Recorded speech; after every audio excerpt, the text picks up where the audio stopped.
Bonjour et bienvenue à l'Académie Fusion, c'est Arthur, professeur de guitare et de basse. Aujourd'hui je te propose un tuto sur les fils de basse lorsque l'on tient un groove. Mais avant d'aller plus loin, je t'invite à me mettre un petit pouce bleu si tu aimes mon travail, à t'abonner à la chaîne si tu ne veux pas manquer les prochains tutos. Cette vidéo va être découpée en deux parties. La première partie, je vais te présenter la méthode de travail et t'expliquer le fonctionnement. Et dans la deuxième partie, je te ferai quelques démonstrations basse en main pour que tu puisses bien constater de quelle manière on travaille les fils à la basse. Allez, c'est parti! Bien, donc nous voilà avec la basse en main et je vais t'expliquer la méthode. On va partir d'un groove très simple, un peu à la Tower of Power, que j'ai imaginé avec la technique un peu de Rocco Prestia, c'est-à-dire que en fait il étouffait les cordes directement avec sa main gauche, il appuyait son doigt et il étouffait avec les autres doigts restants. Et le groove est tout simple, c'est simplement des doubles croches en La mineur 7. Voilà. Donc arriver à être bien stable en faisant ça. Et on va travailler notre fil en démarrant tout simplement sur le quatrième temps de la deuxième mesure. C'est-à-dire que toutes les deux mesures, je vais remplir un temps en gardant des doubles croches ou en faisant juste des croches. L'important c'est de remplir ce temps en improvisant pour aboutir parfaitement sur le premier temps. Donc on va s'entraîner à sentir le quatrième temps de la deuxième mesure. Et pour remplir, je vais me servir en tant que matériel harmonique de la gamme pentatonique de La mineur. Voilà. Pourquoi? Parce que la penta de La mineur, c'est quelque chose de très fondamental, qui va parfaitement fonctionner à la basse et qui, dans un premier temps, ne va absolument pas perturber l'harmonie pour les autres musiciens. Voilà. Petit à petit, on va réussir au fil du temps en gagnant en liberté. On pourra ajouter un matériel harmonique plus élaboré, mais ce ne sera pas le cas dans ce tuto. On va rester uniquement là-dessus. Et on va d'abord sentir le quatrième temps. Donc je te fais un petit exemple, ça va donner ceci. 1, 2, 3, et...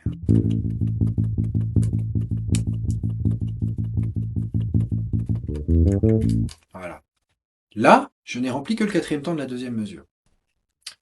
Je me suis servi de ce motif-là, que j'aurais très bien pu faire, ou alors ce genre de choses, etc. Ensuite, une fois qu'on est à l'aise avec le quatrième temps, on va passer au remplissage du troisième et du quatrième temps de la deuxième mesure. On va élargir, en fin de compte, le fil, tout simplement.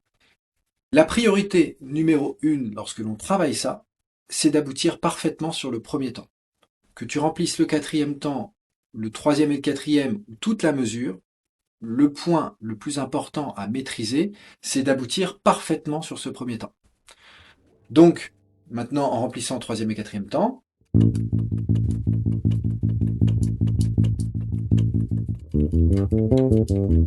voilà, tout simplement.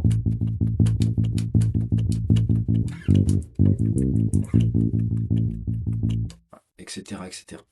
Et petit à petit, on va élargir comme ça jusqu'à être capable de remplir toute la mesure.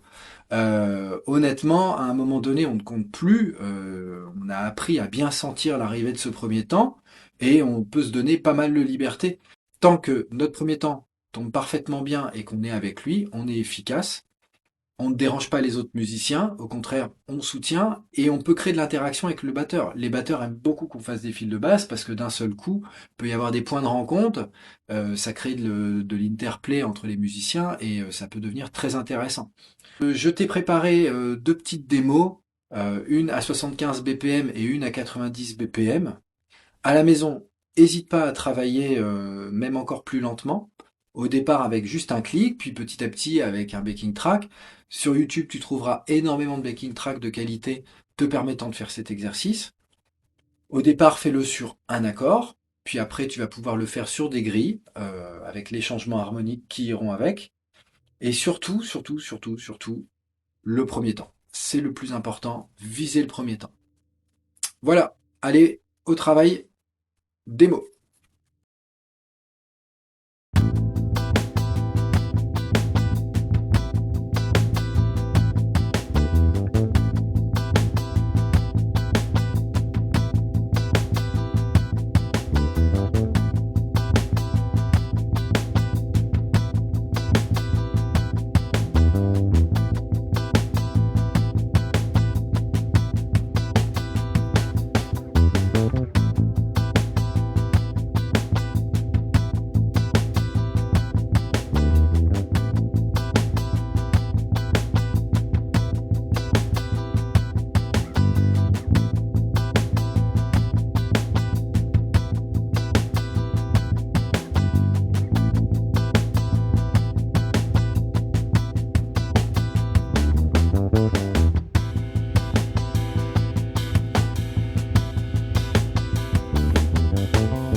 Bien, j'espère que ce tuto va te servir et que tu vas ainsi perfectionner tes fils à la basse et réussir à les improviser.